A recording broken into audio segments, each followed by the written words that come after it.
할렐루야. 오늘 귀한 주일이고 특별히 오늘 선교 주일로 선포하면서 이렇게 모였습니다.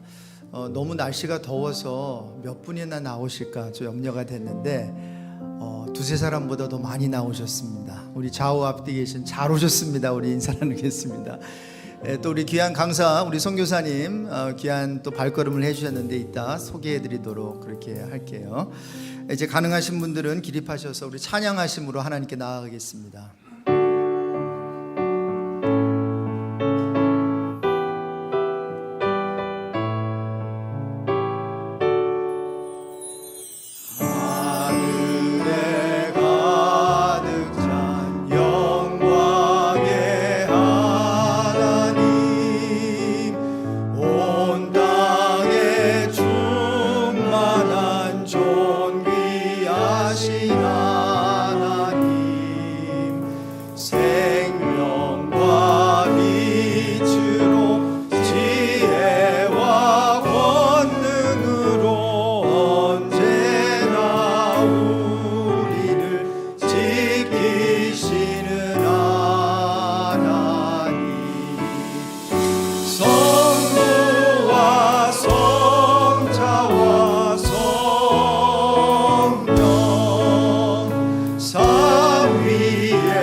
예수께서 나와 말씀하여 이르시되 하늘과 땅의 모든 권세를 내게 주셨으니 그러므로 너희는 가서 모든 민족을 제자로 삼아 아버지와 아들과 성령의 이름으로 세례를 베풀고 내가 너희에게 분부한 모든 것을 가르쳐 지키게 하라.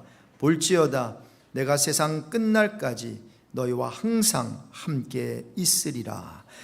주님 선교주의를 맞이해 이렇게 아름답게 모이게 하시니 감사드리고 귀한 강사 선교사님 보내주셔서 특별히 감사를 드립니다. 오늘도 예배 가운데 저희를 인격적으로 만나 주십시오. 열방을 향한 하나님의 마음을 품을 수 있는 복된 시간이 되게 해 주십시오. 이제 사도신경으로 신앙 고백을 할 때 성삼위 하나님을 향한 우리의 신앙이 더욱 견고해지길 소망합니다. 또한 선교를 향한 열방을 향한 성부 하나님의 마음, 성자 하나님의 마음, 성령 하나님의 마음 우리 마음속에 충만케 해 주십시오. 하나님의 외아들 우리 주 예수 그리스도의 이름으로 기도드립니다. 아멘. 전능하사 천지를 만드신 하나님 아버지를 내가 믿사오며 그 외아들 우리 주 예수 그리스도를 믿사오니 이는 성령으로 잉태하사 동정녀 마리아에게 나시고 본디오 빌라도에게 고난을 받으사 십자가에 못 박혀 죽으시고 장사한 지 사흘 만에 죽은 자 가운데서 다시 살아나시며 하늘에 오르사 전능하신 하나님 우편에 앉아 계시다가 저희로서 산 자와 죽은 자를 심판하러 오시리라. 성령을 믿사오며 거룩한 공예와 성도가 서로 교통하는 것과 죄를 사하여 주시는 것과 몸이 다시 사는 것과 영원히 사는 것을 믿사옵나이다. 아멘. 경쾌하게 하나님 찬양하겠습니다. 하나님의 나팔 소리 천지 진동할 때 예수 영광 크게 부름하시고 전사들 세계 만국 모두 곳에 보내어 불어나는 성도들을 모으고 무덤 속에 잠자는 자 무덤 속에 잠자는 자들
앞에 보러 가세. 여호수아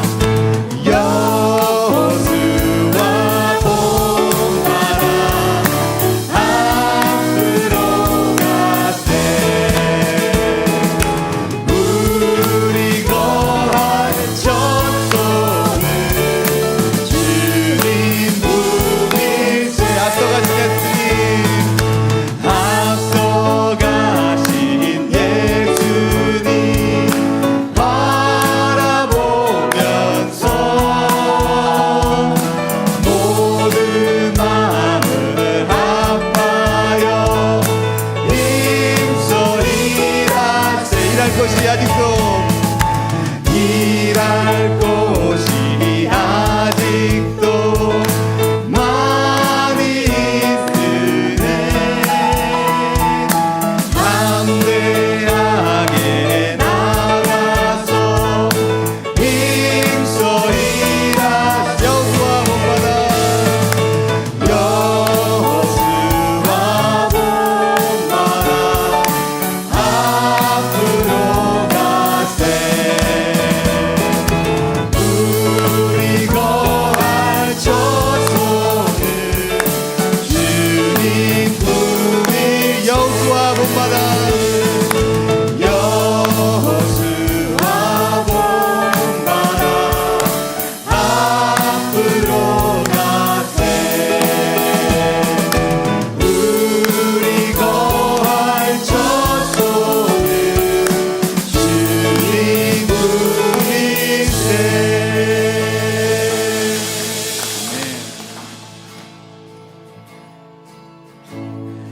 교회여 일어나라. 주께서 부르시니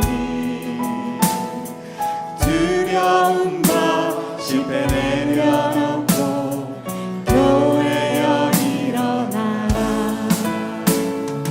교회여 일어나라. 주께서 보내시니 우릴 부르신 삶의 자리에서 교회여 일어나라. 우린 세상에 어둠을 맡기는 하나님의 편지 주를 나타내 주의 교회 속에 세상이 주를 보리라. 일어나라. 아버지 사랑으로 아버지 능력으로 서로 하나 되어 그 빛을 비추라. 노래하라. 아버지의 사랑을 아버지의 크심을 이 삶의 노래로 주님을 나타내라. 일어나라. 다시 한번 부르시겠습니다. 교회여 일어나라. 교회여 일어나라. 주께서 보내시니 우릴 부르신 삶의 자리에서 교회여 일어나라. 우린 세상의 빛. 우린 세상의 빛. 어둠을 밝히는 하나님의 편지 주를 나타내 주의 교회 속에 우린 세상이 주를 보리라. 일어나라. 일어나라. 아버지 사랑으로 아버지 능력으로 서로 하나 되어 그 빛을 비추라. 노래하라. 아버지의 사랑을 아버지의 크심을 이 삶의 노래로 주님을 나타. 일어나라. 일어나라.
어서 오시옵소서.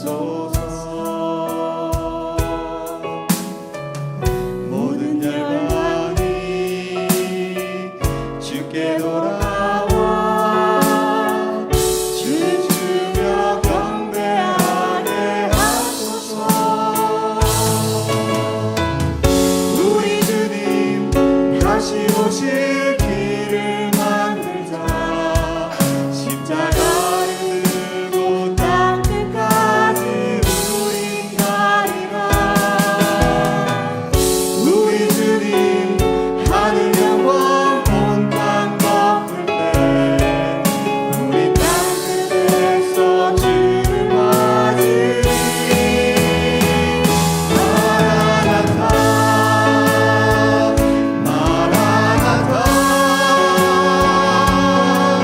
밤의 주의 주여 오시옵소서. 마라나타 마라나타 밤의 주의 주여 오시옵소서. 다시 한번 부르시겠습니다. 마라나타 주 예수여 어서 오시옵소서. 모든 열방이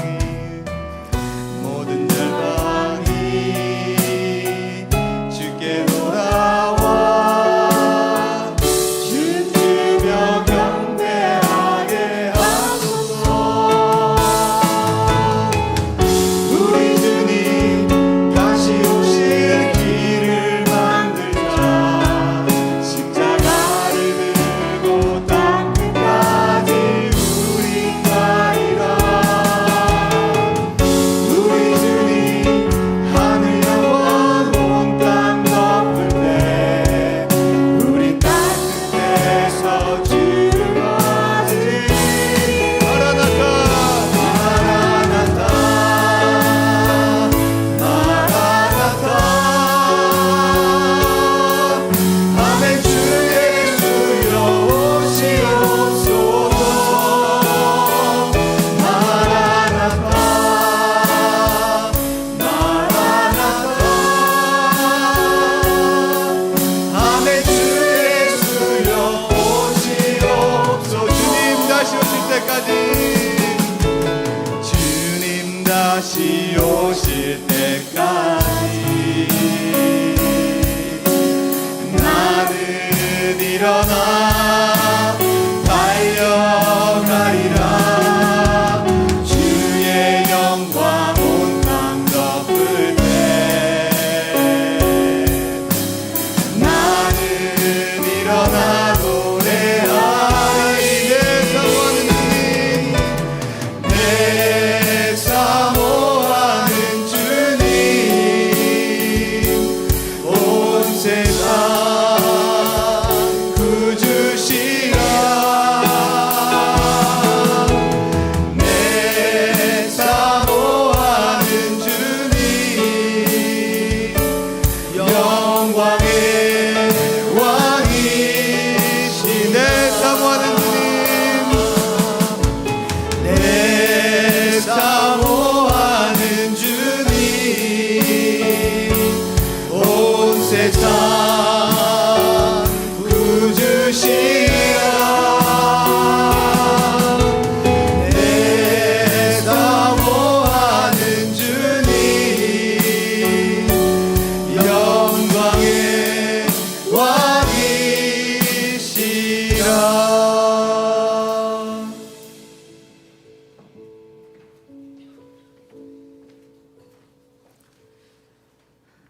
우리를 창조하신 사랑의 하나님, 오늘 하루도 주의 성전에 거하게 하심 감사드립니다. 저희들 주의 사랑 가운데 있으면서 아버지가 기뻐하는 일에 게을렀으며 이웃을 사랑하기보다 우리 자신을 사랑하기 급급했음을 고백합니다. 사랑을 구하는 자가 되기보단 사랑을 베푸는 자가 되게 하시어 우리 교회 안에서 하나님의 사랑이 항상 흘러넘쳐 교회 담 밖으로까지 널리 퍼질 수 있길 기도합니다. 그리고 저희 담임 목사님을 위해 기도합니다. 무더운 요즘 무엇보다 육체의 강건함을 지켜주시고 매주 그분의 입술에서 나오는 하나님의 말씀을 통해 항상 이 자리에 모든 성도들이 구원의 풍성함을 누릴 수 있길 기도합니다. 그리고 또한 우리들의 아이들을 위해 수고해 주시는 목사님과 윤장로님 그리고 많은 선생님들을 위해 기도합니다.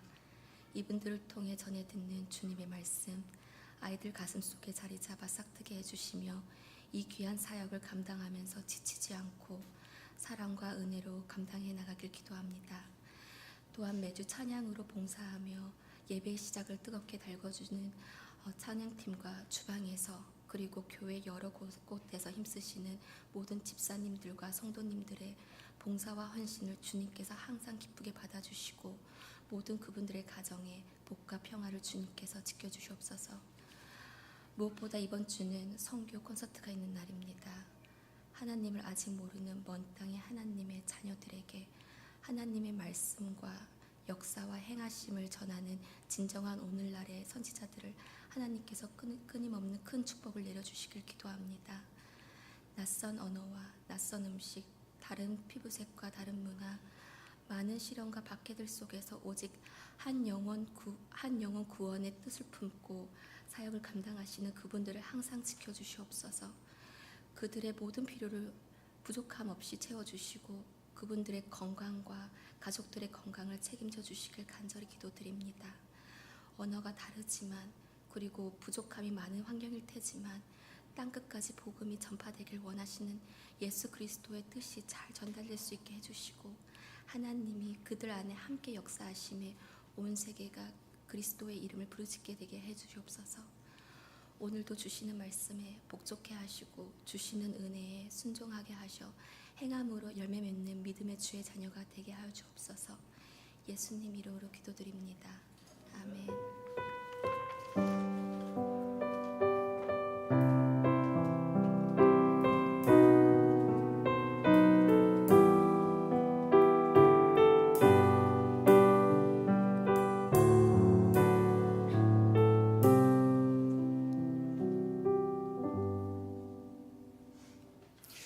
광고 말씀 몇 가지만 알려드리겠습니다.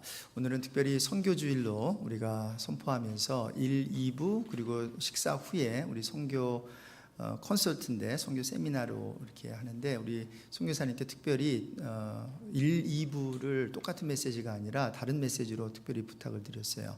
이따가 소개해 드릴 테지만 우리 선교사님의 컨텐츠가 좋은 컨텐츠가 너무 많아서 이렇게 오늘 하루 종일 한 3번에 걸쳐서 귀한 메시지를 들으려고 해요. 그래서 보통 때 1부, 2부 뭐 같은 메시지인데 2부 때는 또 다른 메시지이기 때문에 여러분께서 또 시간이 되시는 분들은 오늘 1, 2부 점심 드시고 또 1시에 또 3부라고 제가 할게요. 그래서 한번 이번 기회에 선교에 대해서 들으시면서 도전 많이 받으시면 좋겠어요. 시간을 좀 많이 드리고 싶어서 제가 다른 광고들은요 여러분 보시면 좋겠고요. 특별히 교육부에서 우리 VBS Reunion and Appreciation이 다음 주일 저녁에 있습니다. 우리 리더십들이 특별히 준비하면서 우리 부모님들 너무 PST 옛날에는 PTA라고 불렀는데 우리 PST 너무나 많은 고생을 해주셔서 여러분 오셔서 또 음식 안 만들어도 되니까 오셔서 함께 참석해 주시고 또 위로받는 시간이 되었으면 좋겠고 우리 중고등부 락인 8월 9일 10일 있고요. 또 특별히 중고등부에서도 주일에 사도신경 시리즈로 설교를 하게 됩니다. 그럼 참고하시고 우리 자녀들과 함께 또 설교에 대해서 또 대화 나누는 그런 은혜가 있기를 바라고요. 고 최용석 성도님 교회 초창기에 함께 신앙생활을 하셨던 분으로 알고 있습니다. 장례 일정과 또 유가족을 위해서 기도해 주시고요. 저는 개인적으로 내일부터 모일까지 한인세계 선교대회 남가주 사랑의 교회에서 있는 한인세계 선교대회 성도들과 함께 참석하고 돌아오도록 하겠습니다. 오늘 점심 선교 주시는 잉글리시 다락방 감사드리고요. 1부 끝나고도 식사가 제공이 된다고 합니다. 이제 함께 기립하여 우리 서로를 향해 손을 펼치시고 축복송을 부르겠는데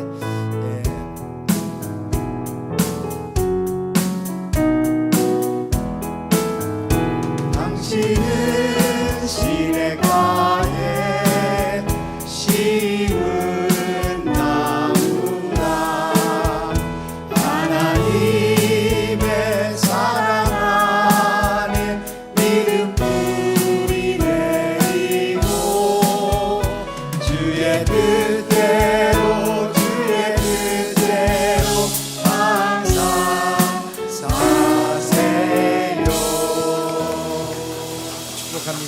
서신체로 요한계시록 10장 11절 말씀 우리 한 절인데요. 우리 함께 합독합니다. 그가 내게 말하기를 내가 많은 백성과 나라와 방언과 임금에게 다시 예언하여야 하리라 하더라. 오늘부터 새로운 찬양입니다. 함께 마지막도 찬양하겠습니다. 오늘 이곳에 계신 성령님 우리에게 말씀하시고 우리를 가르치소서.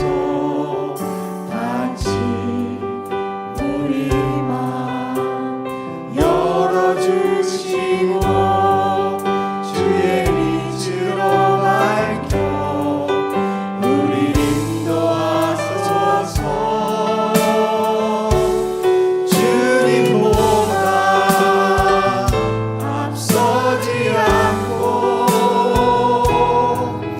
겸손하게 주님의 말씀 기다리니 주님 손에 우릴 드립니다.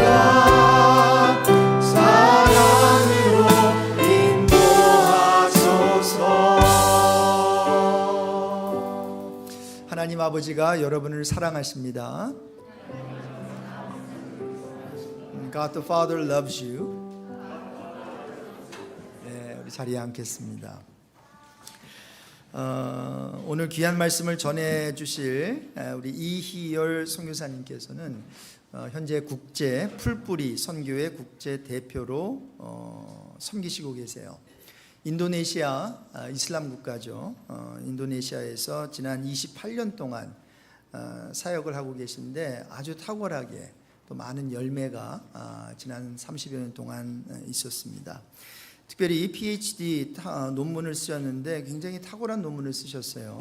하나님의 전쟁 관점에서 본 요한계시록. 그래서 많은 목회자들과 또 많은 선교사님들에게 이러한 또 신학적인 면에서 또 선교적인 차원에서 많은 그러한 영향력을 인플루언스를 주고 계신 분이에요. 저희 교회에서는 지금 협력 선교사로 저희들이 기도와 적은 물질로 서포트하고 계세요. 특별히 우리 주희종 장로님께서 적극 추천해 주셔서 오늘 특별히 모시게 됐어요. 그래서 저는 개인적으로 얼마나 좋으신 분이시길래 우리 장로님께서 입이 마르도록 정말 여러 번 말씀하셨어요. 근데 어제 잠깐 제가 이렇게 식사 같이 나누면서 죄송합니다. 밤 11시까지 제가 이분을 붙들고 교제를 나눴는데 굉장한 그런 울림이 있었고 참 이분 오늘 우리 교회 처음이시죠? 처음이지만 마지막이 될 것 같지 않다.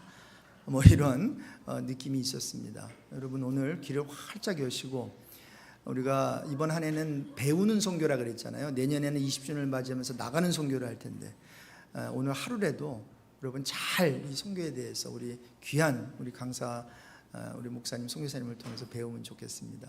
시간에 나오실 때 우리 베이커스필드에 그 환영 있지 않아요. 뭐 다른 곳하고 똑같은데 박수치고 또 하나님 우리 모시겠습니다.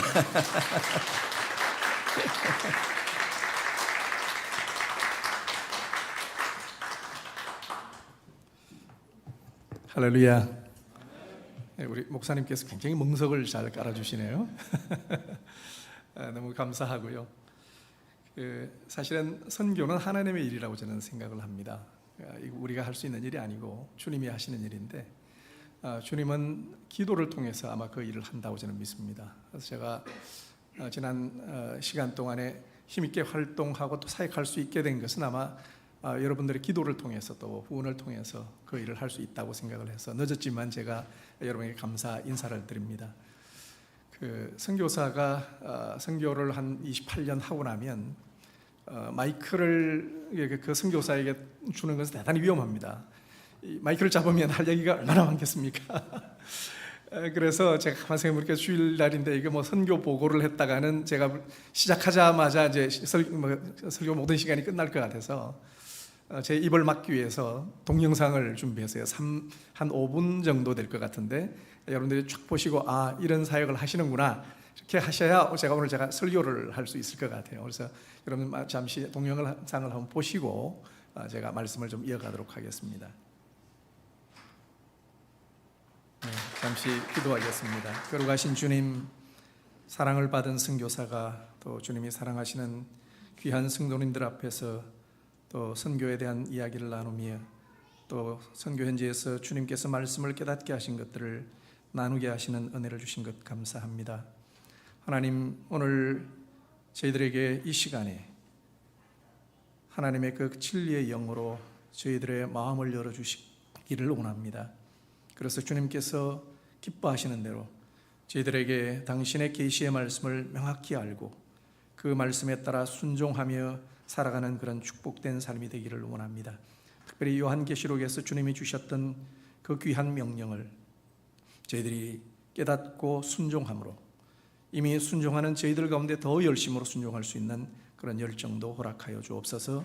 거룩하신 예수님 이름으로 기도드리옵나이다. 아멘.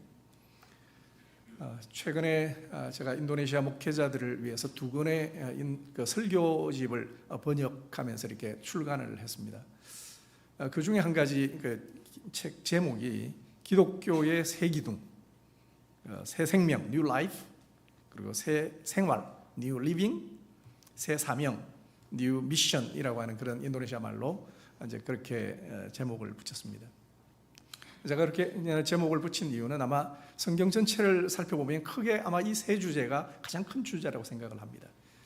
예수 그리스도의 성령으로 말미암아 그리스도의 그 생명이 저희들에게 증거되는 이 새 생명에 대한 메시지, 이 온 세상에 새 생명을 주는 그 유일한 메시지가 바로 성경 속에 있는 것이고, 그래서 우리는 이 새 생명을 증거하는 것이 바로 교회의 가장 중요한 임무일 겁니다. 그리고 또 새 생명을 받은 사람들이 생명 받고 나는 이제 뭐 이렇게 생명 받은 것으로 만족할 것이 아니고 이제 새로운 생활을 살아가고 새로운 삶을 살아가고 성령 안에서 아름다운 열매를 맺으면서 풍성한 그런 그리스도인의 그 삶을 이 세상에 보여주고 사람들로 하여금 그것을 보게 하는 그런 빛과 소금의 역할을 해야 되는 것이 또 성경에 기록된 내용이라고 생각을 합니다. 근데 뭐 우리가 새 생명을 얻고 너무 기쁘고 천국의 소망을 갖고 이 땅에서 정말 풍성한 삶을 살아가고 기쁜 그런 삶을 사는 것으로 우리가 만족하며 살 사람들은 아닙니다. 성경은 우리에게 새로운 미션을 주십니다. 새로운 사명을 주십니다. 만약에 우리가 예수를 믿고 새 생명만 강조하면 이 땅에 뭐 이렇게 오래 살 이유가 별로 없을 것 같아요. 바울이 그랬잖아요. 내가 천국에 가는 게 더 낫지 여기 이 땅에 사는 것보다. 그렇죠? 뭐 천국이 주님과 함께 살면 얼마나 행복하겠습니까? 근데 저와 여러분들이 아직 살아있고 주님이 우리를 호흡하게 하시고 이 땅에 살게 하시는 이유가 있다면 그것은 아마도 새로운 그 사명이 있기 때문에 우리를 부르시지 않았나 생각을 합니다. 이 새로운 사명이 성경에 기록되어 있는데 이 내용들을 잘 정리해 보면, 축약을 해보면 저는 바로 하나님과 하나님이신 바로 그 예수 그리스도께서 우리에게 주신 명령들을 순종하며 사는 것이 바로 새 사명이고 우리의 부르심이다. 이제 그런 생각을 해봅니다. 그래서 주님이 그 구약과 신약에서 주셨던 그 모든 명령들을 이렇게 잘 축약을 해보면, 오늘 이 교회는 처음 시작하면서 오늘만 그렇게 말씀을 읽었는지 모르겠지만 산상수가 저기 마태복음 28장을 말씀을 읽으시면서 지상명령에 대한 그 말씀을 하시잖아요. 바로 주님의 그 지상명령 혹은 대위임령이라고 하는 그 말씀으로 아마 정리가 될 거라고 생각을 합니다. 저는 개인적으로 성경을 읽어가면서 이 하나님의 말씀 가운데 어디에 관심을 가지고 좀 성경을 읽어야 되느냐라는 그런 이야기를 하면 저는 이렇게 얘기를 합니다. 성경 속에 나타난 주의 명령을 잘 주의 깊게 읽는 것이 대단히 중요하다. 제가 우리 인도네시아 목회자들도 그렇고 우리 한국에 있는 분들하고 이렇게 대화들을 하면서 제가 이렇게 물어봤어요. 출애굽기를 읽어보지 않았습니까? 설교 많이 들으니까요. 출애굽기에서 제일 기억이 나는 내용이 어떤 내용입니까? 이렇게 물어보면 주로 인도네시아 목회자도 그렇고 뭐 한국에 있는 분들도 제가 이렇게 답을 공통적으로 듣는 것은 뭐냐면 뭐 열재항과 그 열재항의 마지막에 그 12장에 나오는 그 유월절 사건이 굉장히 중요합니다. 그리고 또 어떤 분은 14장에 홍해를 가르고 이렇게 그 이스라엘 백성들은 구원받고 하나님을 대적한 바로의 군사들은 그 물에 그 매장되어지는 그런 그 홍해 사건이 굉장히 중요한 사건으로 기억이 납니다. 이제 그렇게 얘기를 해요. 근데 제가 그 유대인들을 이렇게 보니까 유대인들이 여러분 그 예수님이 마태복음 25장 3절이죠. 경문이라고 표현되는 그 테필린이라고 하는 그 까만 그 상자를 이렇게 머리에도 하고 여기 팔에도 이렇게 붙이는데 그 테필린 안에 유대인들은 가장 성경을 다 태워버려도 반드시 유대인들이 기억해야 될 말씀으로 4구절의 말씀을 이렇게 집어넣습니다. 통이 4개가 있는데 첫 번째 기록 들어가는 그 방에 들어가는 말씀이 뭐냐면 출애굽기 12장이 아니고 14장이 아니고 13장 1절로 10절이 들어갑니다. 그리고 두 번째 방에 출애굽기 13장 11절로 16절 말씀을 거기 넣습니다.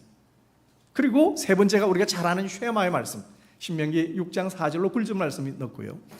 네 번째가 신명기 11장 13절로 21절 말씀 41개의 구절을 머릿속에 넣고 이렇게 다닙니다. 무슨 내용이냐면 모두 다 명령입니다. 이 모든 사건보다도 하나님이 이 백성들에게 하나님의 백성들에게 주시는 그 명령을 반드시 기억하고 순종할 것이다. 즉 하나님의 행하신 그 놀라운 유월절 사건과 홍해 사건을 다음 세대에게 말씀을 전수하고 반드시 기억해서 가르치고 넘기는 일을 하라는 그런 명령이었습니다.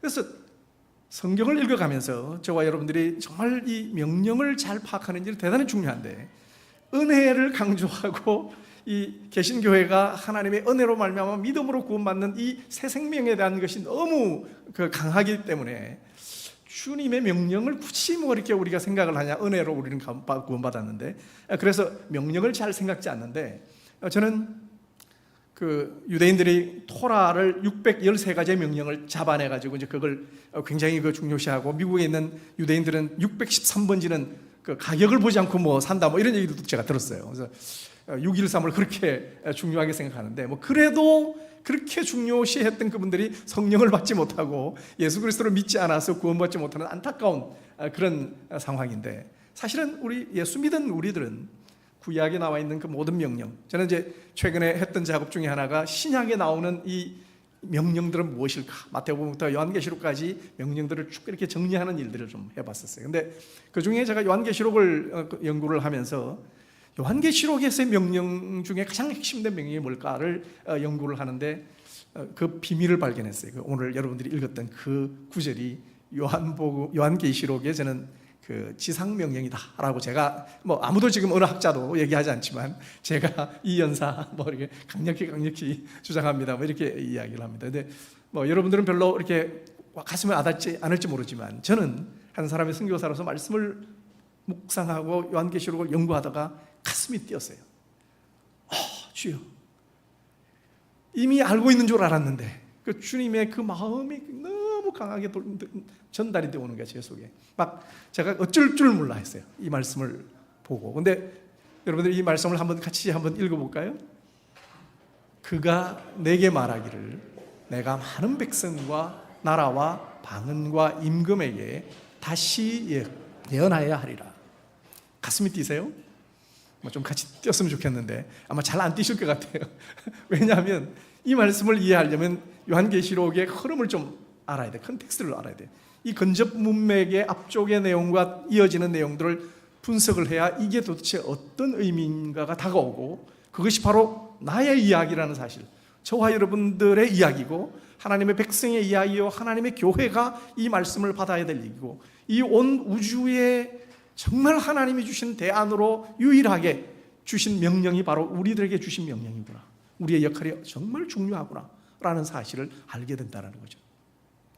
여러분들이 그 요한계시록을 잘 안 읽으시겠지만 10장을 딱 열면 그 힘센 다른 천사 뭐 이런 표현이 있어요. 그러니까 힘센 천사가 도대체 누구냐? 뭐 학자들마다 많은 의견이 있지만 뭐 저를 포함해서 많은 계시록의 최근의 학자들은 아마도 다니엘서에 나와 있는 그 미가엘일 것이다. 미가엘이 굉장히 힘센 천사로서 그 제국의 군사들과 싸우는 어떤 그런 얘기가 나오면서 그 계시를 마지막 종말의 계시를 가져오는데 결정적인 역할을 하는, 그래서 다니엘이 마지막 때에 일어날 그 계시에 대한 어떤 이야기를 받는 그 일에 이 힘센 천사가 역할을 했고, 아마 계시록에서는 다니엘서를 가장 많이 인용을 하고 있고, 바로 마지막 이 종말의 시대, 주님이 초림하고 재림하는 기간 동안에 어떤 일이 벌어질 것인가를 설명하는 이 계시록의 내용들을 소개하는 분으로서 예수님께서 힘센 천사, 이 미가엘 천사를 아마 보냈을 것이다, 이렇게 이야기를 합니다. 근데 이 힘센 천사가 뭘 오른손에 쥐고 있냐면 이 오른손에 두루마리를 쥐고 있다 그랬어요. 근데 이 두루마리가 다니엘서에는 그 계시를 주시고 나서 임봉하라고 그랬죠. 그런데 이 다니엘 그 10장에 보면 이 힘센 천사가 두루마리를 들고 있는데 두루마리의 인이 다 풀렸어요. 열렸어요. 임봉된 게 아니고 다 열린 거예요. 근데 이 누가 열었죠?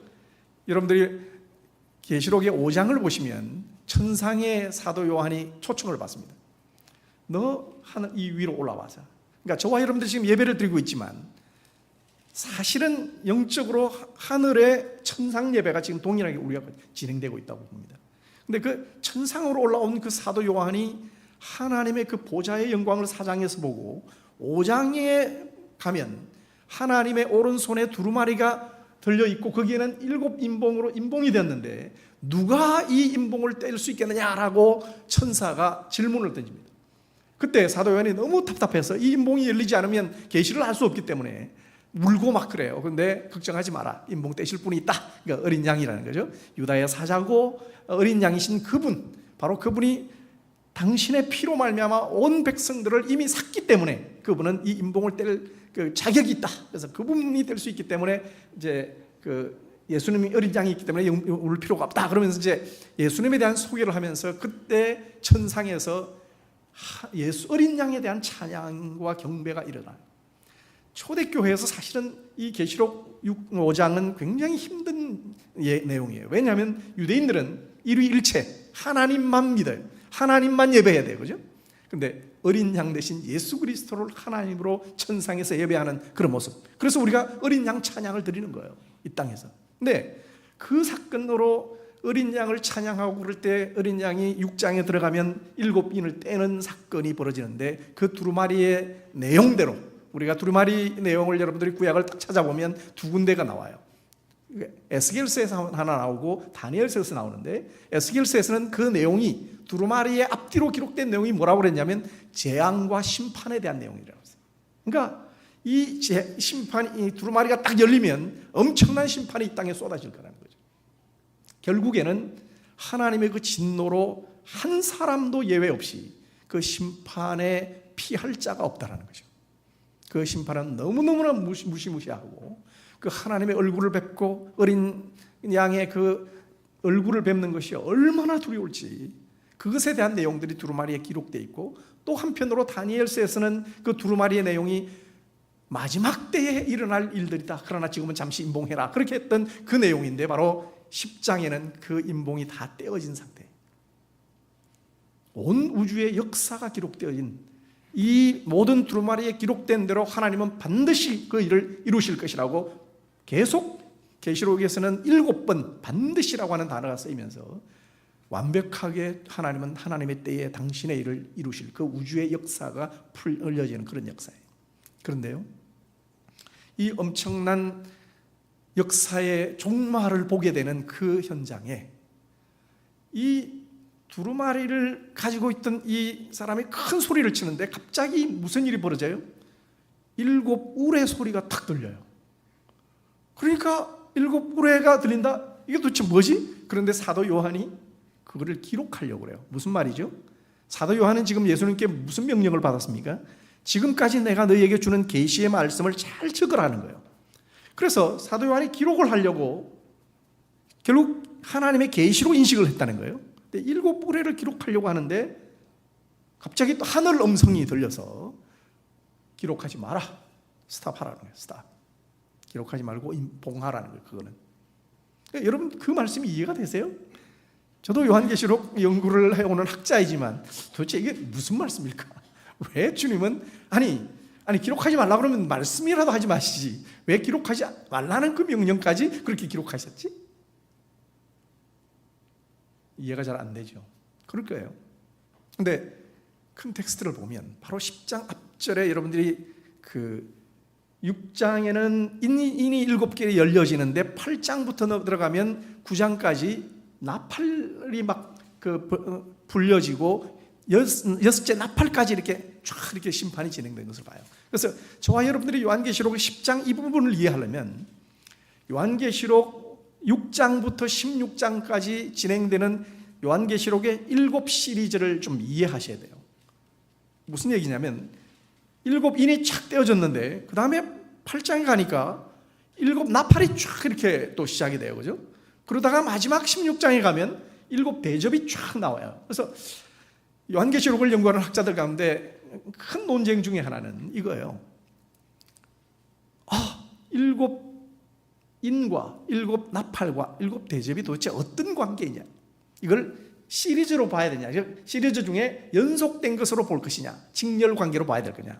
요 7 시리즈가 딱 끝나고 나면 그 다음에 짠 하고 이렇게 쫙 나오고 그 다음에 대접으로 이 직렬형으로 봐서 이해할 거냐? 아니면 동일한 내용인데 그것을 병렬로 이렇게 점점 강화하면서 반복된 내용으로 볼 것이냐 하는 그런 내용이에요.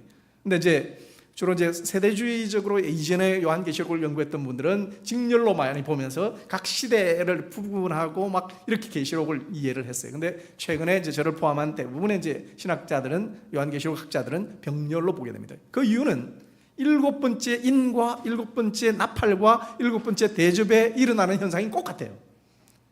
그러니까 사도 요한은 성령의 감동으로 명확하게 이 심판이 시리즈로 진행되는 결국에는 최종 심판으로 끝이 난다라는 얘기를 똑같이 하고 싶고, 그래서 직렬로 보지 말고 병렬로 보라는데 차이가 있어요.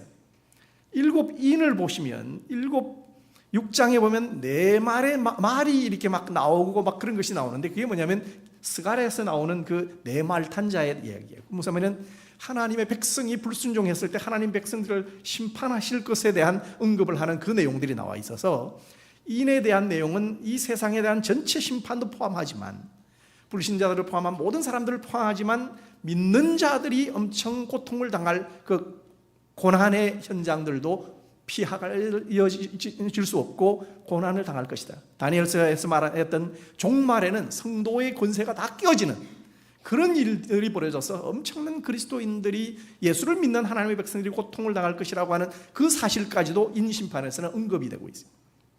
그러나 그럼에도 불구하고 마지막 7장에 가보면 하나님의 백성들은 인을 쳐서 하나님이 그래도 보호하신다라고 하는 내용이 언급이 되어 있고, 근데 이제 나팔 심판은 조금 달라요. 나팔 심판은 인을 맞지 않은 사람들에게 임하는 심판에 대해서 집중적으로 기록되어 있어요. 그러니까 예수를 믿고 하나님을 믿게 되고 성령으로 인침을 받은 사람들은 거기에 대상이 아니에요. 그런데 불신자들의 삶 속에 7 나팔이 언급되는데 인심판에는 4분의 1의 백성들이 죽었다고 되어 있는데 6번째 나팔까지 가면 3분의 1의 백성들이 죽어요. 그 엄청난 많은 고통들이 여러 가지 9장의 내용들을 보면 굉장히 내용이 많아요. 근데 그 내용들이 다 해서 예수 믿지 않는 사람들이 참 불쌍한 거예요. 정말 이래 치고 저래 치고 정치가들에게 치이고 경제 문제 때문에 치이고 질병 때문에 치이고 하여튼 얼마나 많은 고통을 당하고 재앙을 당하는지 몰라요. 근데 9장 마지막 21절, 20절과 21절에서 뭐라고 결론이 나옵니까? 그렇게 고통을 당하면 인생들이 좀 생각을 해볼 거 아니에요. 그죠? 그래도 하나님의 형상을 받은 사람들이 좀 똑똑하니까 만물의 영장이라고 하는 그 인생들이 뭔가 생각을 해볼 거죠. 왜 인생은 이렇게 고통스럽게 살아가야지? 이렇게 살 수밖에 없을까? 이렇게 원래 살게 된 걸까? 이런 고민들 하면서 뭔가 살 길을 찾아야 되지 않아요? 그런데 결론이 뭐예요? 한 사람도 회개치 않더라, 이렇게 결론이 나와요. 그들이 섬기는 그 재물에 대한 우상, 정치 질서, 정치가들에 대한 그런 우상, 짐승으로 표현되는 왕들의 요즘 짐승 같은 사람들이 많죠. 왕들로 표현되는 그 이상한 그 짐승 같은 지도자들, 그리고 짐승 같은 제국들, 그것에 그냥 목 메고 생명 메고 그들이 통제하는 경제 문제에 생명 걸고 그렇게 살아가는 인생들이 그렇게 쩔쩔매면서 고통당하며 살다가 결국 그들이 구원해주지도 않는데, 그런데 그냥 한 사람도 회개하는 사람이 없다라는 결론이에요. 그래서 10장에는 이 힘센 천사에게 펴진 두루마리를 펴고 얘기를 하는 거예요. 그런데 왜 7 우레를 말씀하셨느냐? 마지막 16장에 가보면 그러니까 7 대접이 나오는데, 이 대접은 그야말로 마지막 심판이에요. 더 이상 없어요. 끝이에요.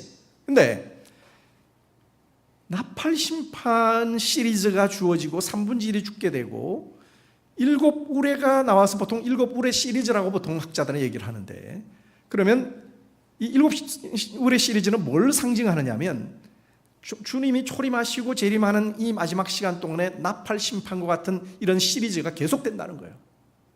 그러니까 똑같이 반복되는 나팔 심판의 7 시리즈가 우레 7 우레나 또 그런 종류의 계속되는 이 심판이 계속되어도 결론은 뭐예요? 9장 마지막 절이 그 재앙으로 변화되지 않는다라는 거예요. 저는 인도네시아 살잖아요.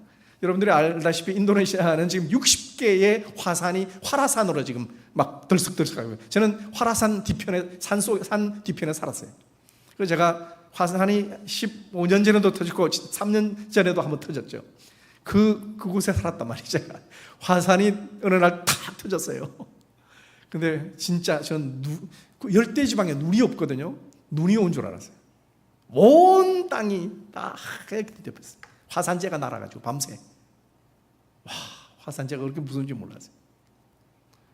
그런데 그 화산이 그렇게 많이 터지고 지진도 인도네시아는 얼마나 많은지 몰라요. 저는 뭐 쓰나미 여러분 아시죠? 기억하시죠? 30만 명 가까이가 죽었는데 하나님이 꼭 그 쓰나미 나는 지역은 제가 지금 살펴보니까 주로 샤리아를 선포하는 지역만 나더라고요. 제가 살펴보니까 하나님 가만 안 두시는 거죠. 예수 믿는 사람 죽이겠다고 선포하는 그런 곳이거든요. 그 아체가 그때 그랬어요. 기독교인들 나가라고 그랬어요. 다 총으로 그냥 긁겠다 그랬어요. 그러니까 선포까지 했어요. 기독교인들 다 나가. 막 교회 다 죽이고 다. 그러니까 그런 것들이 딱 진행될 때 주님이 그냥 이렇게 딱 3분을 흔들었는데요. 지축이 이동했다 그랬어요. 그리고 그 땅은 유네스코에서 그 결정하기를 이 반다 아체 수도였거든요. 수도 해변에 가장 잘 사는 지도자들이 다 살고 있었는데, 군인들하고 뭐 정치 지도자들이 다 해변가에 좋은데 살았는데 쓰나미로 100% 다 죽었어요. 한 사람도 살지 않고. 그래서 그 땅은 영원히 폐허가 된 폼페이의 최후가 바로 그 반다 아체거든요. 제가 한 달 동안 유엔기를 타고 다니면서 통역하느라고 제가 거기서 있는데 시신을 보는 게 30만이 죽어 있는 시신을 한번 봐보세요. 여러분 상생에 가세요. 제가 평생 죽은 사람 볼 거를 다 봤어요 그때. 근데 그 한순간의 인생들을 하나님이 딱 한순간 딱 치셨는데, 뭐 그래서 유네스코에서 영원토록 이 땅은 10km 이내는 그 재개발이 불가능하다라고 해서 10km 안에다가 다시 도시를 지금 건설할 정도, 그런 엄청난 재앙이 있는데요. 그 재앙이 있었으면 좀 많이 믿어야 되지 않아요? 근데 말씀대로 회개치 않아. 여전히 안 믿고 있는단 말이죠. 물론 제가 선교하고 그러지만, 제가 지난번에 그 화산이 탔을 때 저희 인도네시아 목사님들 중에 제가 이제 모슬렘들에게 당신들이 목사라면 선교를 해야 되는 거 아니냐. 그래서 그 제가 훈련을 했던 목사님들이 좀 있어요. 그래서 모슬렘들에게 어떻게 전도하는지를 이렇게 전도했던 목사님 한 분이 그 화산 지역에 살고 계세요. 목회를 그 화산 산 그 중턱에 이렇게 사역을 하고 있는데, 그분이 그러는 거예요. 선교사님, 그 전화가 왔어요 저한테. 그 화산 터진 날에 새벽에 전화가 와서 무슨 일인가 하고 전화했더니, 선교사님 어떻게 해요? 왜요? 그랬더니 그 내용인즉슨 이런 내용이에요. 제가 너무 제가 사역하고 있는 7개 그 화산 지역의 마을을 돌면서 전도하고 와살라말라이쿰 와라마탈로이 와바라카투 이러고 뭐 아랍어로 이제 이슬람식 인사거든요. 그 목사가 이슬람식 인사를 해가고 그렇게 잘 도와드리고 막 섬겼는데 그렇게 전도가 안 돼요. 그리고 오죽하면 자기가 밤 12시 정도 사람들이 다 잘 때 12시 정도 집집마다 가면서 그 사람 집에 아이들 이름하고 사람들 이름하고 막 축복기도 한대. 하나님 이 집에 예수 그리스도를 믿게 해달라고 막 기도를 했대. 1052가정이래요. 7가정. 얼마나 열심히 전도하신 거예요. 열매가 없는 거예요. 너무 속상해서 하나님께 지난 몇 주 전에 이렇게 기도를 했대요. 하나님, 정말 주님이 살아계시고 능력 있는 분인데 이 사람들이 이렇게 주님을 믿지 않으니까 저 뒤에 화산이라도 좀 터져가지고 교회 좀 오게 해달라고 그렇게 기도를 했다는 거 아니에요. 그 제가 주님 앞에 큰 죄를 진 것 같아요. 이 사람들 얼마나 많은 피해자들이 있는데, 근데 참 기가 막혀요. 하나님의 역사죠. 그 보통 5km 올라가면 5km 내에 있는 모든 사람들 다 철수해야 돼요. 그리고 10km 팍 올라가면 10km 안에 다 문을 내고, 15km 올라가면 15km, 그다음 2km까지 올라가면 이제 다 20km 있는 사람 다 철수를 해야 되는데, 이 7개 마을이 10km 넘어가니까 다 철수를 시키는데 어딜 가야 되잖아요. 근데 여러분 모슬렘들은 교회를 부정한 땅이라고 해서 밟지도 않는 거 아시죠? 근데 이 사람들이 이 교회 마당에 있고 싶다 그랬다는 거예요. 그러니까 왜냐면 이 목사님은 모슬렘들을 사랑하는 분들이라는 거 아는 거죠, 자기들도. 그래서 자기 교회 마당에 텐트를 치고 뭐 이렇게 해서 화산이 다 정리될 때까지 한 달 가까이를 이렇게 하고 교회 안에서 주무셨다는 거예요. 새벽기도 몇 사람 하는데 다 자고 있는 거예요. 새벽기도 목사님이 설교하고 주무시고, 이제 모슬렘들하고 같이 그냥 교회에서 같이 이렇게 지냈다는 거예요. 근데 목사님이 또 얼마나 영험하신지 저녁마다 모슬렘들을 위한 집회를 열어준 거예요, 교회에서. 사회는 목사님이 보시고 설교는 이맘이라는 게 목사님이에요. 이슬람 목사님이에요. 이슬람 목사님이 설교를 한 거예요. 그러니까 모슬렘들이 얼마나 회개도 되고 위로가 되고 좋겠어요. 근데 그 이맘들 설교자들이 다 우리 팀들이에요. 예수 믿는 이맘들이에요. 저희들한테 훈련 다 받고, 그러니까 코란을 통해서 예수 그리스도의 복음을 증거했는데, 놀랍게도 1052개 마을, 이 가정이 있는 7개 마을 100%가 다 예수를 영접다 했어요. 놀라운 역사잖아요. 근데 이게 또 소문이 나가지고, 왜냐면 그 당시에 인도네시아는 모슬렘들이 기독교인들을 막 굉장히 박해하고 교회가 1600개가 불타는 그런 시대였거든요. 그러니까 이런 역사가 없잖아요. 그 정부 입장에서 볼 때는 너무 좋은 케이스인 거예요, 이런 게 있으니까. 근데 아니, 모슬렘들과 기독교가 이렇게 서로 화합하더니, 그래서 크리스마스 때가 됐는데, 그때 이슬람이었던 그 대통령이 이렇게 얘기했대. 장관들 중에 기독교인들 있지 않냐? 당신들이 자카르타에서 이 수도에서 말이야, 맨날 잔치만 벌이고 그렇게 맛있는 거 먹고 있지 말고 고통당하는 그 지역에 가서 위로하고 그렇게 해야 되지, 뭐 이렇게 한마디 하셨다는 거예요. 그래가지고 어느 장관이 탁 눈치가 빠른 그 장관 한 사람이 어떻게 해갖고 그 집회를, 크리스마스 그 집회에 자기가 참석해서 이 교회를 지정한 거예요. 이 교회에 온 거예요. 근데 한번 생각해보세요. 장관이 그 산골 마을에 해발 3,200m 산 주택에 온다고 하니 종교와 상관없이 그 정부 지도자들은 어떻게 했겠어요? 막 야단났죠. 막 텐트 치고 막 해가지고. 근데 또 그거를 KBS 같은 국립 방송국에서 그걸 또 생중계를 했네요. 크리스마스 예배를. 이 목사님은 산골에서 주여 그러고 맨날 전도하고 했던 그분이 방송 설교자가 됐어요. 그것도 생중계로 KBS가. 세상에. 자기도 너무 신기해가지고 어떻게 이런 일이 벌어지나. 그리고 너무 충격적이고 많은 자카르타에 있는 교회들도 막 놀래가지고 어떻게 이런 목사님이 있냐. 그래가지고 교회 건축을 또 헌금을 하셔가지고 했는데, 너무 재밌는 거는 교회 건축을 2층으로 이렇게 올리는 건축을 하는데 7개 회교도들, 예수 믿는 회교들이긴 하지만 7개 회교도 마을이 월, 화, 수, 목, 금, 토 해가지고 하루씩 나눠가지고 교회 건축을 모슬렘들이 다 해준 거예요. 그러니까 이게 또 소문이 나가지고 이제 그런 일들이 벌어져요. 근데 제가 볼 때는 이 재난이 있으면 재난으로 바뀌는 게 아니라 그게 뭐가 선포돼야 된다고요? 이 두루마리의 말씀, 하나님의 말씀이 선포돼야 변화되는 그런 역사가 있다는 거죠.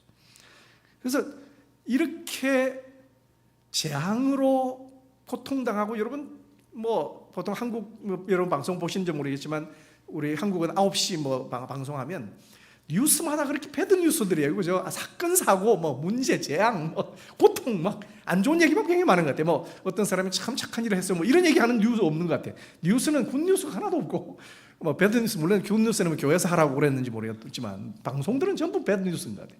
이제 그 인생들의 그 고통들을 우리는 보잖아요. 곳곳에서 세계보면서. 근데 그래도 역시 회개치 않아. 자, 그래서 주님의 대안은 뭐예요? 저는 이 말씀을 읽어가다가 주님의 마음이 느껴지는 거예요. 그러니까 요한계시록을 읽다 보면 여러분 심판이 너무 많아서 막 무서워요. 좀 싫기도 하고요. 좀.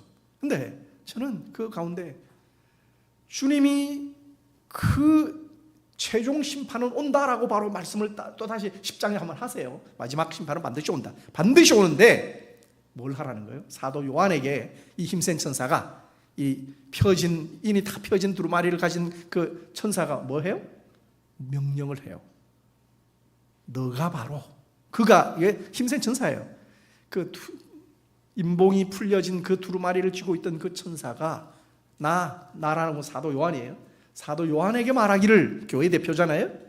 근데 너가, 사도 요한 너가 많은 백성과 나라와 방언과 임금에게 다시 예언해야 할 것이다 라고 이제 그렇게 이야기를 해요. 근데 제가 이 원문을 좀 그대로 번역을 하고 좀 풀어서 번역을 하면, 그리고 그 힘센 천사가 나에게, 나 사도 요한에게 말하기를 너는 반드시, 이 번역이 안 됐어요. 이 원문에는 반드시라는 네이라고 하는 이 헬라어가 빠졌어요.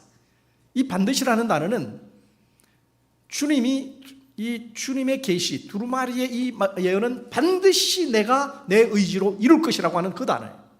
이 하나님의 의지가, 보통 그 신학자들은 그 신적 의지라고 표현해요. 그걸 이제 주석에서, 뭐 저도 그렇게 썼는데, 너는 반드시, 이제 근데 너라고 하는 표현을 할 때 보통 여러분 뭐 잘 아시는 것처럼 에고 에이미 할 때 원래 에고라고 하는 주어를 잘 쓰지 않아요. 헬라어를 말할 때 동사 안에 주어가 다 포함돼요. 근데 이 에고나 주어가 쓰이는 건 대단히 강조하는 거거든요. 여기도 세라고 하는 너가, 바로 너가 반드시 이 말씀을 온 세상에 다시 예언해야 될 것이다. 이렇게 얘기를 해요.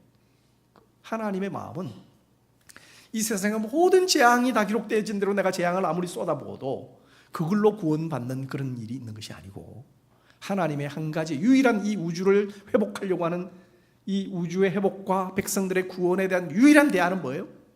하나님의 교회라는 거예요. 사도 요한 너다. 너가 예언을 해야 돼. 너가 예언을 해야 돼. 누구에게요? 여기 4개로 번역된 요한계시록에 7번 이 4개로 연속된 온 세상에 대한 표현이 있어요. 나라와 족속과 백성과 방언과 뭐 그런데 하여튼 7번 반복되어지는 그 4개, 4는 땅을 의미하고 7은 온전함을 의미하죠. 온 세상의 모든 백성들에게 이 말씀을 바로 너가 전해야 된다. 주님께서 베드로 후서에서 말씀하셨잖아요. 주님이 드디어 온다고 그렇게 너희들이 생각할 게 아니고 뭐예요? 주님은 마지막 때까지 한 영혼이라도 멸망받지 않고 다 구원받기를 원하신다는 것이 그 베드로 사도에게 주님이 주셨던 계시잖아요. 저는 그 마음이 느껴져 온 거예요. 주님의 마음이 얼마나 안타까울까. 이 백성들이 천지를 모르고 이 땅을 살아가요. 세상만 보고 하늘 보이지 않고 재앙만 당해가면서 그 인생이 질병으로 고통하고 여러 가지 당하면서 정말 하늘을 볼 수 있는 그 백성이 되고 새 생명을 얻는 백성이 돼야 되는데, 주님은 한 영혼이라도 심판받지 않고 다 구원받기 원하는 당신이 창조한 그 사랑하는 백성들이잖아요. 그렇게 주님이 말씀하는데 그 일에 누구에게 명령하나요? 마지막 이 땅에서 주님이 할 수 있는 최종 심판은 끝나면 그 최종 심판은 한 사람도 용서가 안 돼요. 다 심판을 받게 되는데, 그러나 주님의 마음은 교회 너희, 사도 요한 너가, 바로 너가, 그런데 너가 안 해도 내가 할 거다. 그러니까 그 정도. 그러니까 하나님도 100% 적극적이고 교회가 100% 그 일을 해야만 한다고 대단히 강조하는 거예요. 그런데 다시 예언해야 된다. 이 다시에 대한 이 빨린이라고 하는 이 헬라어에 대한 주석이 많고 저도 뭐 디베이트를 많이 하고 있는데, 근데 뭐 학자들이 다양한 의견이 있어요. 근데 왜 다시냐? 뭐 예수님이 앞쪽에서 1장 2장에서 주신 명령이 있기 때문에 뭐 다시라고 했다. 뭐 에스겔이 뭐 명령하라고 했던 것을 다시 또 쓰는 거라고 뭐 얘기했던 복잡한데, 제가 볼 때는 그렇게 썩 그렇게 억셉트가 안 되고, 저는 선교사라면 이걸 좀 잘 볼 수 있을 그런 생각이 들어요. 제가 선교사니까 이거는 선교학적으로 좀 봐야 되겠다. 그렇잖아요. 모든 족속은 당연하죠. 온 나라에 다양한 방언과 민족과 문화가 있고 그런 지도자들이 다양한데, 그 다양한 사람들에게 어떻게 해야 된다는 거죠? 바로 다시 예언해야 된다. 그들의 문화에 맞게, 그들의 언어로 그들의 문화를 이해하면서 컨텍추얼한 그런 접근으로 그들에게 다가가야 하고, 약한 자들에게 약한 모습으로, 또 강한 자에게는 강한 모습으로, 율법 있는 자에게는 율법 있는 모습으로, 율법 없는 자에게는 율법 없는 모습으로 가야 된다. 그런데 그것만 가면 안 되고 뭐예요? 두루마리가 가야죠. 하나님의 말씀을 정확하게 분석하고 증거하는 텍스추얼 사역이 같이 균형 있게 너가 예언을 해야 될 것이다. 이런 메시지예요. 그래서 저와 여러분들이 선교주일로 우리가 지키지만 이것은 누구의 뜻이에요? 누구의 의지죠? 하나님의 의지고, 이 땅의 유일한 대안과 소망은 교회와 하나님 예수 그리스도를 믿는 저와 여러분들이. 저와 여러분들이 이래 보여도 겉으로 봐도 우리는 별로 뭐 대단한 사람도 아닌 것 같고, 마을이 많았지만 예수 믿는 사람 다 그렇지 않아요? 그렇지만요, 하나님 보시기에는 이 땅의 대안이에요. 괜찮은 사람들이라고요, 우리가. 그죠? 그럼 격려를 좀 받으시길 바라고, 용기를 내시길 바라요. 그리고 정말 선교를 위해서 우리 함께 힘을 모으자고요. 전 세계는 복음이 필요한 사람들이 너무 많아요. 인도네시아는 모슬림 인구가 제일 많아요, 전 세계에서. 근데 그 사람들이 얼마나 불쌍한지 몰라요. 그들이 예수 그리스도를 발견하기 위해서 하루에 17번 기도문을 암송하는데, 그게 코란 1편이에요. 코란이 한 첫 장, 창세기 같은 게 한 페이지 기도문인데요, 거기에 바로 바른 길을 얻게 하옵소서라고 기도합니다. 바른 길이 누구예요? 요한복음 14장 6절에 예수님이 말씀하시기를 내가 곧 길이요 진리인데 바르다라는 말로 되어 있어요. 인도네시아 말. 바른 길이고 생명을 주는 길이라고 말씀해요. 우리는 그 길을 알고 있어요. 저와 여러분들이 정말 이 무슬림들을 위해서도 기도하시고, 전 세계 이 고통 가운데 불쌍한 그 인생들을 위해서 저와 여러분들이 선교하는 마음으로 살아가시는 그런 은혜가 있게 되기를 주의 이름으로 축원합니다. 함께 기도하시겠습니다. 그러고 가신 주님, 부족한 종이 부족한 입술이지만 주님께서 현장에서 주셨던 그 계시의 말씀을 잠시 나누었습니다. 주님이 사랑하시는 이 베게스 오늘의 교회 가운데 주님 놀라운 이 말씀을 붙들고 살아가는 아름다운 선교적인 교회가 될 수 있도록 인도하여 주옵소서. 그러고 하신 예수님 이름으로 기도드리옵나이다. 아멘. 우리 함께 자리에서 일어나서 우리 결단 및 또 마지막 찬양으로 헌신하겠는데, 오늘부터 나는 주를 섬기는 것에 후회가 없습니다. 우리 귀한 찬양으로 함께 부르겠습니다.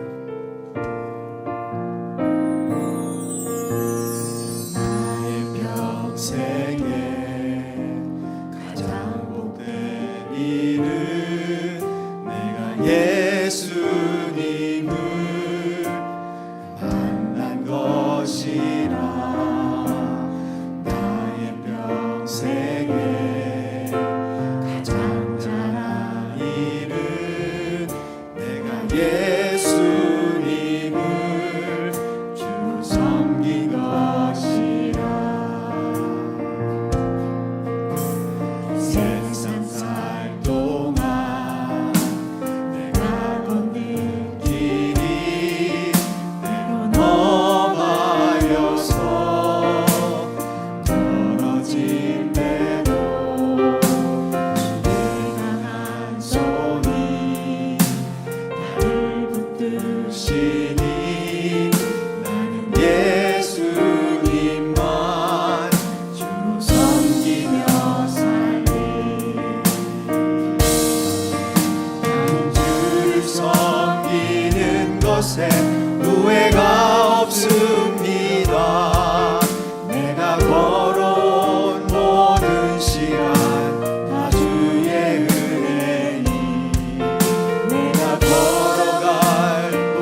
시간에 최근에 우리 교회에서 하나님께서 행하시는 그러한 일들을 한번 더듬어 보게 됐습니다.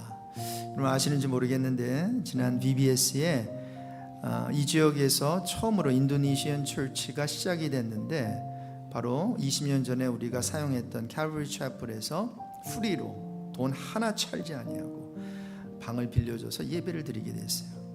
그 목사님 또 형제들을 만나게 됐는데 그 자녀들이 저희 교회 VBS에 참여했어요. 오늘 또 귀한 인도네시아 선교사님을 하나님께서 세우셨어요. 여러분 이러한 일들을 볼 때에 우리 교회 이름이 All Nations Church입니다. We're not a Korean church. We're All Nations Church. 모든 열방과 민족과 방언들이 함께 모여서 드릴 수 있는 교회라는 것입니다. 하나님께서 이러한 마지막 때에 귀한 사역을 감당할 수 있도록 우리를 불러주셨는데 우리 가정만 우리 교회만 어찌 생각할 수 있겠습니까? 하나님 이 교회는 이 빌딩은 우리 ANC가 우리의 것이 아니라 하나님의 것이요 칼버리 채플가 저렇게 교회를 빌려주면서 참 우리가 태동할 수 있도록 했던 것처럼 우리 또한 교회가 필요한 자들에게 함께 또 이렇게 하나님께서 하실 그 일들을 바라보게 된다는 거죠.